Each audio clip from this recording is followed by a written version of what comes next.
அனைவருக்கும் வணக்கம். நண்பர்களே, தியானம் என்ற தலைப்பிலே ஒரு கவிதை படிக்கிறேன், கேளுங்கள்.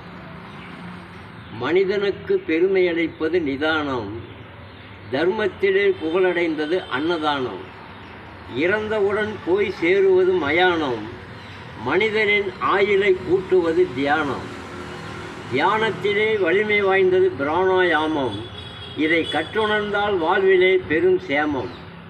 அந்நாளில் ஆஞ்சநேயர் செய்தாராம் இதை, இது அனுமந்தனின் சிறுவயது கதை. சொல்லுகிறேன் கேளுங்கள் இதன் சிறப்பை, நம் ஆரோக்கியத்தில் காட்ட வேண்டாம் வெறுப்பை. உடம்பிலுள்ள நோய்கள் வெளியிலே வரும், புது நோய்கள் நெருங்கி வர பயத்தை தரும். நோயற்ற வாழ்வே குறையற்ற செல்வம், இதை கற்றுணர்ந்தால் நீண்ட காலம் வாழ்வோம். தீமைகள் நம்மிடத்தில் நெருங்காது, மாந்திரீகம் நம்மை எதுவும் செய்யாது. ஹிப்னாட்டிசம் தெரிந்தவர்க்கு இது புரியும், இதன் மகிமையை அவர் மனதானது அறியும். சிறிது நேரம் செய்யுங்கள் தியானம், விரைவில் நெருங்காது மயானம். இந்த கவிதை மீண்டும் தொடரும். நன்றி, வணக்கம்.